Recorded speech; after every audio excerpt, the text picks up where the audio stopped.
Welcome to another episode of Marketing Tips for Doctors. I'm your host, Dr. Barbara Hales, and today we have with us Damon Moschetto. He is a coach, an entrepreneur, and a speaker. He helps clients improve their health, life, and business. Damon helps his clients uncover and learn what it takes them to live their absolute best life. That is all centered around leadership, mindset, and lifestyle. He wants you to be able to implement smart and effective methods to be able to conquer life's daily challenges. You will understand why a positive mindset has such an impact on your health and wellness, as well as strategies to improve and protect your mind. You will learn why leadership is about more than just being a CEO or a coach. You must lead yourself because on some level, you always lead others. Lastly, your lifestyle is imperative to putting this all together. Welcome to the show, Damon. Thanks for having me. Happy to be here. So tell us how it all started for you. Well, that's a long story, but sure. I actually got into the health and fitness business out of college due to necessity. I went to college to play baseball and got injured and couldn't play anymore. So I needed something to do. So it was just a natural progression for me to get into the health and fitness space. And from there, I dove into it head first. Went into, learned everything I could about exercise physiology, nutrition, and so forth. Was able to help a lot of clients. But one thing that as I got into it, I really started to understand more. Actually, I was just more in searching for to get better results for my clients was what was the missing piece, and I really uncovered that it's really mindset. So that's what I started studying. And, I always say the first half of my career was diving into physiology and everything you could about the body. And then the second half of my career was all about the mind and learning about, leadership techniques and mindset, et cetera. So that was kind of my transition from there, how I went from the health. I'm still, obviously health is a big part of what, we talk about and promote, lifestyle and so forth. But it kind of transferred the trajectory of my career more into the mindset, psychology side of things and just helping people with that. So kind of open up a different avenue, I guess, than just being in fitness. You say that you coach health professionals, CEOs, other coaches. How do you go about that? You set up a strategy plan. What does that look like? When I'm coaching the clients? Yes. Yeah. So sure. Once we do first thing I do is sit down and do like a discovery session. Like what, where do you looking? Where do you need the help? Where are your challenges? Uncover what what's going on, where their biggest challenges are. And from there, first thing we do is we actually take a look at their, their lifestyle. Like, how are you, like a lot of times, just for example, would be like, say someone, a coach or CEO, say I'm working with a CEO or someone who's running a business, an entrepreneur, and they're having some issues. Like usually the first thing we have to work with them is they're so focused on their business and everything is taking a back seat. So what we do there is say, well, hey, we know business is very important for you, but we know you have to take care of yourself. So let's talk about yourself, your habits. Let's kind of get some health habits in place so you feel good, so you have more energy and you're less stressed out and you're able to actually handle the stress that you're dealing with in your business. So that's usually where we start. Start with those habits. Trying to build some healthy habits for them, and from there, that's where once we get that established, we talk. If we're rolling into the business a little bit, it's a lot easier to discuss the challenges that they're having within their business because they're in a better place. They're in a better place, psychologically, health wise. They feel better, and they're able to handle things, and so we can attack. Maybe it's a leadership issue, maybe it's a marketing issue. We can talk about those things, but typically that's usually where we start, if that makes sense. When a CEO is talking to you, I'm sure that his mind is racing and he feels that he's working 24/7. Yeah. So how, and he says, well, I can't slow down because, I'm in the midst of several ventures, only I can do it. So how do you get them to realize that they need to step away and delegate more and let others take over the reins while they look more into their own health? Sure. Well, so the first thing we start doing is asking some questions. Usually when we peel back that, so in that example you just gave me is like, I can't do it. I got to do it all. I'm the only person. So my question would be like, you're the only person. And I would kind of put it back. I'm like, so in other words, that's typically it's a very broad statement. Like I'm the only, it's a false statement, true, because it's not true. There are other avenues, but because we've framed it, so the CEO has framed it that is the only way, he's not open to any other possibilities. So the first thing we have to do is actually say, well, let's peel that statement back really quick and say, is that true? And when he says, well, not really, then you can actually say, well, we could say, what's the solution? So, okay, so what could we do instead here? Well, so could your general manager over here take this one piece? If you trained your general manager how to take that piece, the answer is typically yes, for example. But what you have to do is it's the first step is actually getting them to recognize that they've given themselves a false narrative that they're the only ones that can get it done. And the second part of that would be like, hey, you have to find a way to actually show them like how, you came to me because you don't feel like you're as effective as you could be. You're stressed out, your health is suffering. So if we're going to keep on this same path, you really don't need me, right? So we need to talk about, because we need to talk about the changes that we need to make. So that's the first thing you do is you have to get someone like that, a CEO, a high performer, and they're also used to not being, they're used to telling everybody what to do. So they have to be open to that discussion. And once we peel that back, it's easier to they can start seeing different things that they've been missing, because CEOs get tunnel vision a lot of the time because they just, especially stressed out CEOs, they're so focused on the mission, the goal, and the numbers and et cetera, that they lose sight of these other simple fixes sometimes. And so sometimes it's just actually being able to get them to just slow down for a second, recognize that what they're saying isn't really true, and then we can focus on solutions, because they're not even open to solutions. But once they are actually open, they say, oh yeah, wow, I could have done that 6 weeks ago. Well, I'm assuming that for those CEOs that don't really see the benefit, these are people that you are approaching, because if they were approaching you, they would obviously see the need in the first place. So assuming they really don't understand how outsourcing would be a possibility for them without a decline in revenue, how do you convince them that, like you are the answer to their prayers? Well, it's interesting that the way I operate is a little bit different than your typical sales approach or whatever you're asking, because I totally know exactly what you're saying, but it's usually a conversation for me. So the example would be that CEO that maybe they were referred to me, but to your point, but they're really not interested. They just were having the conversation out of respect for the person that referred them to me, that type of thing. Does that come on the same page? Is that kind of similar to that? Okay.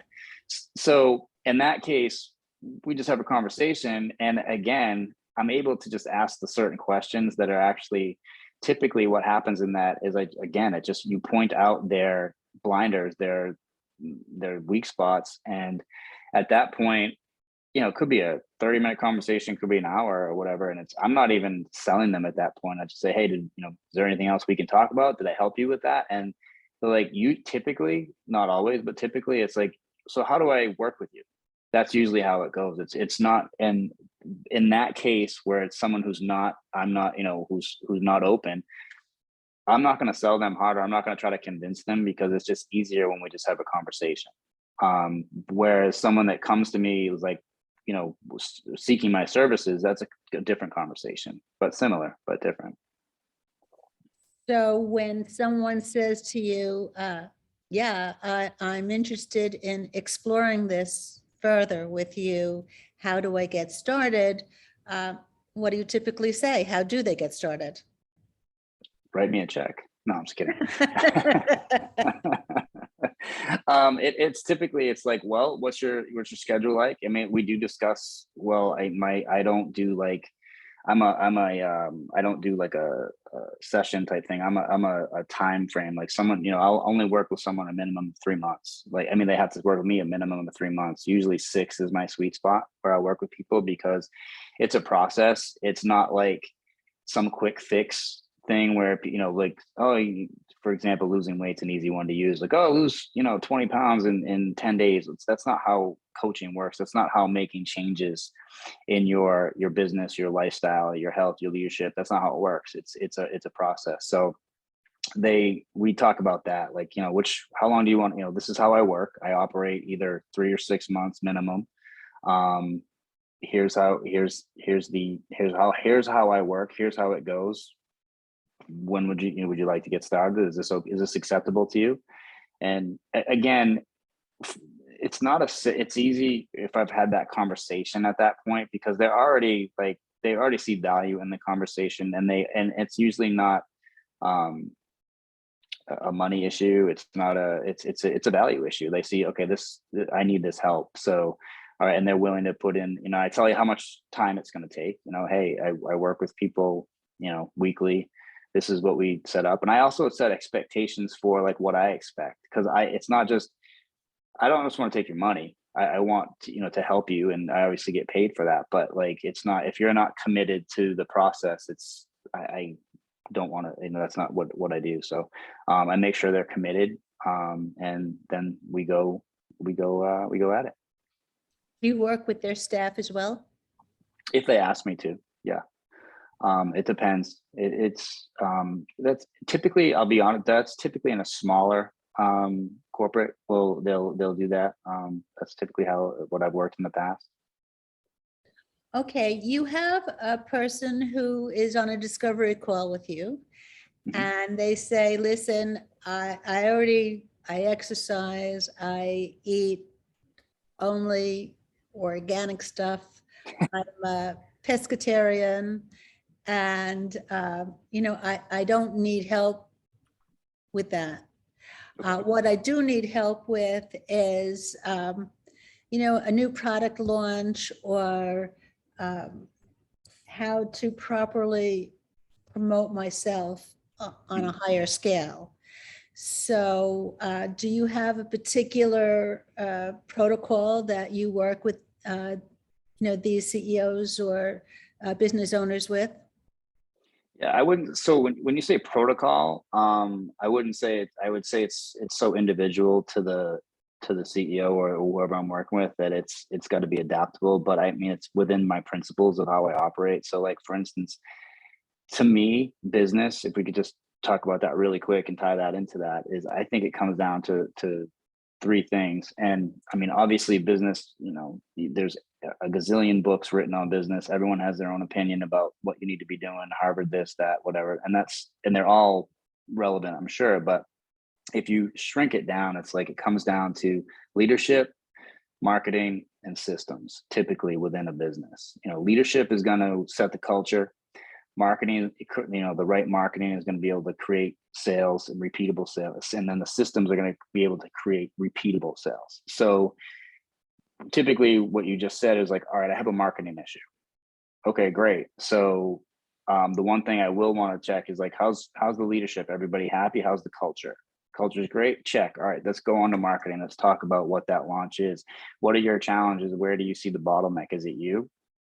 Is it, is your marketing behind? Are you not sure? What exactly is the marketing issue? Because to say I'm having trouble with this launch, or I have this big launch, I don't know where to start, that's a different story. But you have to find out what those issues are. But I still come back, even before I get there, is the culture good? Is leadership good? Is everything in check from that perspective? And then I go to that next step, marketing, and then we will work on a plan. breaking it down from what's the product, what's the, where do you think, what's the, and typically in that scenario, by the way, they'll already have a rough marketing plan. So I'm able to look at it, see it again. Now I'm that outside eye saying, hey, this looks great, but what about X, Y, and Z over here?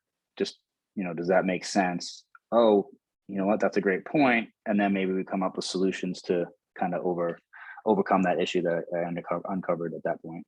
But typically with a marketing plan, it's a different set of eyes. How much does social media play into your marketing plans?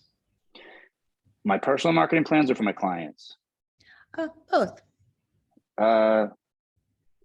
So for my clients, I would say it really depends on the business.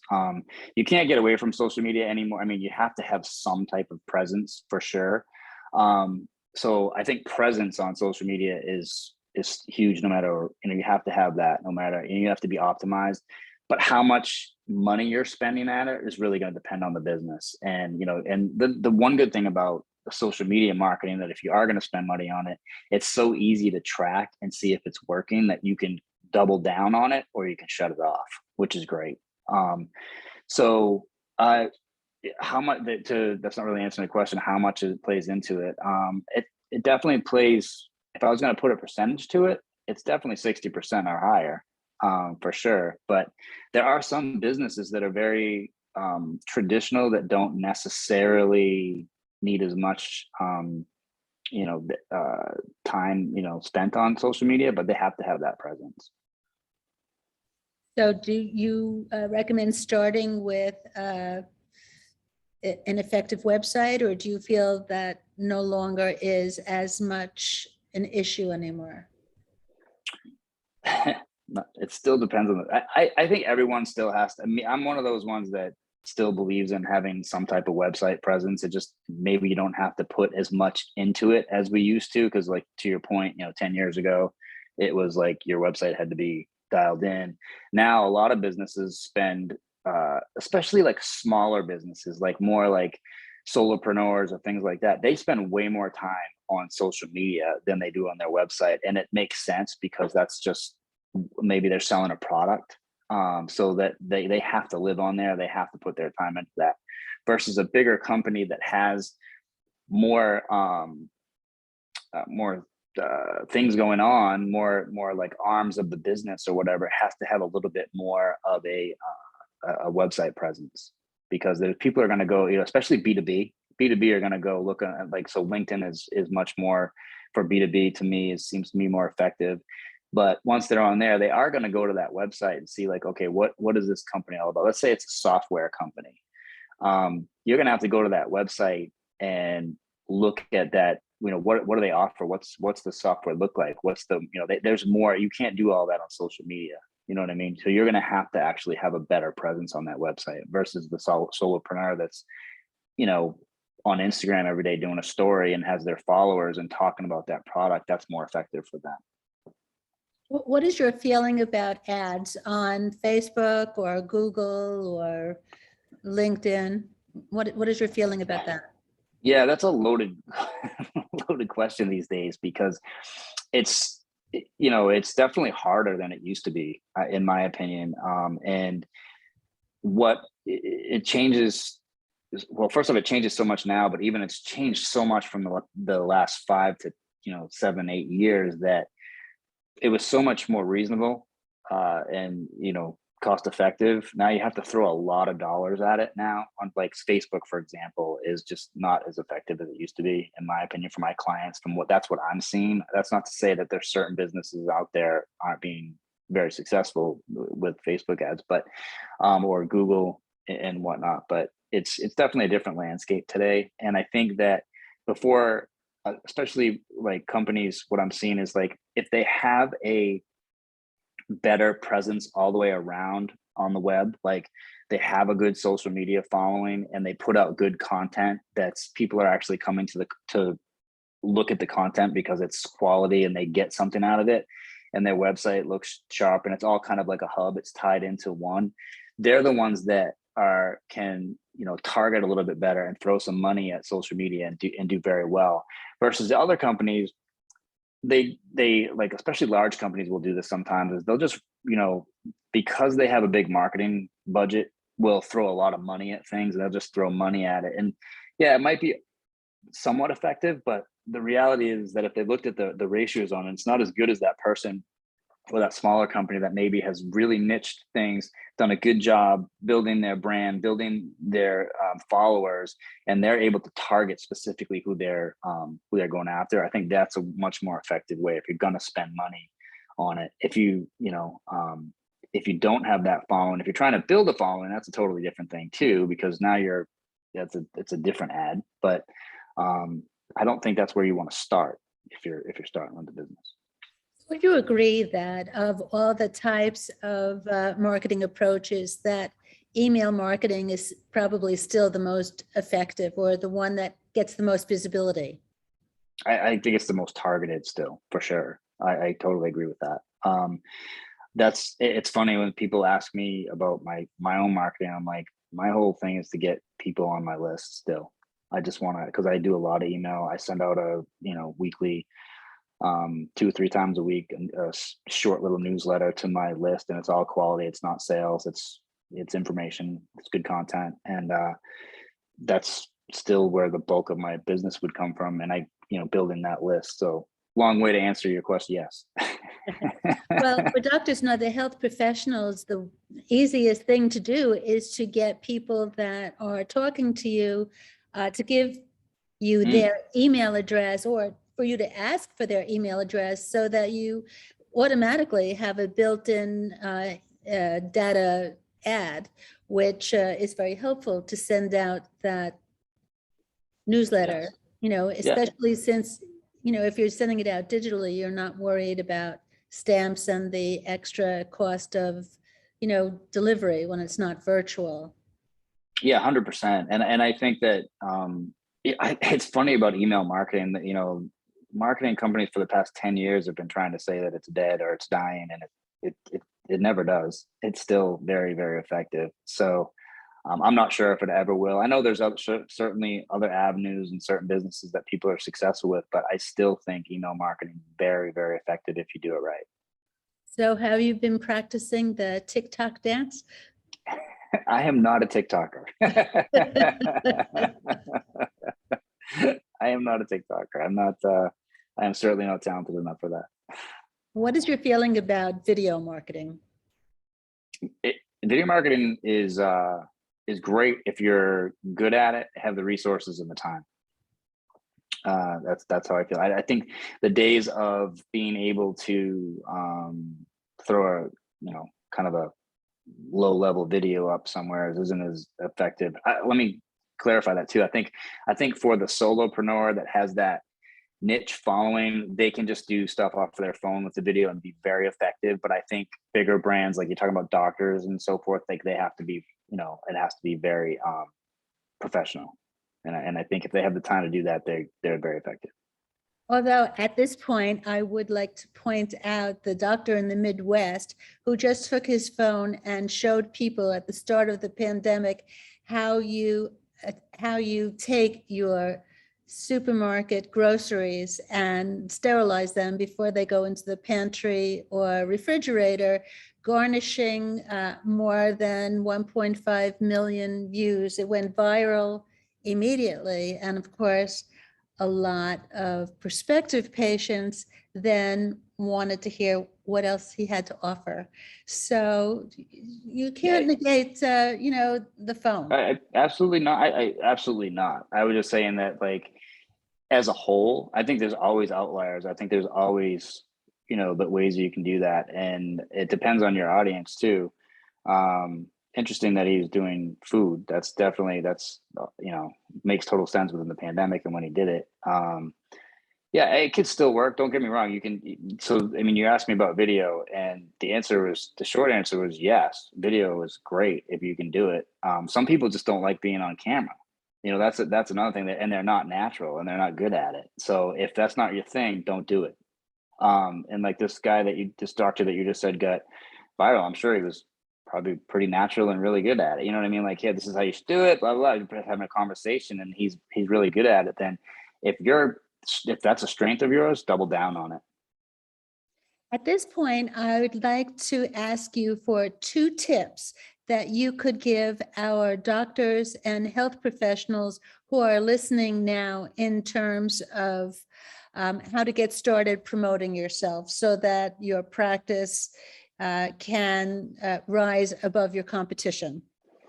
Okay, I think it comes back. The first thing comes back to what we were just talking about a second ago. If you're just starting out, build your list. Make sure that you're really honing in on your email marketing. I think it's the easiest, cheapest, most effective way to start, especially just to build a following. And especially if you're giving out good content, people will stick with you, and it's a free way to market. I think that's the first thing, and I think it's still it's neglected still to this day because that's number one. Number two, know your audience. I think like know what really know who your client is. Like, what are you trying to? Who's your avatar? Who are you trying to target? Because I know it's sometimes being in the health doctors or in health, it's like you think you have this big broad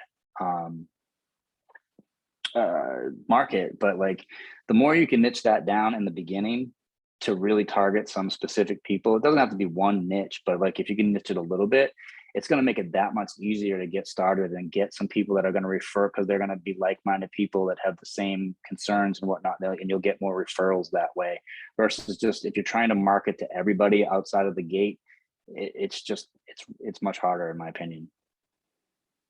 Okay, so if our listeners would like to talk with you further, how would they reach you? You know what? If you just Google my name, Damon Moschetto, my website will come up. I'm on Instagram. My 2 big places would be Instagram and Facebook. And then, as we discussed, get on my list. If you go to my website, there's tons of places to sign up and just like free content, no sales pitch. It's just all, health, lifestyle, leadership, marketing, free stuff. So that would be the best place. What is your book called? I have 2. The first one I wrote a while ago was called the No BS Guide to Fat Loss and Performance, and the other one is my newest one is a simple guide to health and success. Well, that's great. Thank you very much for being on the show with us today. That concludes this episode. Thank you all for watching and listening to the Marketing Tips for Doctors with your host, Dr. Barbara Hales. Till next time. Thank you.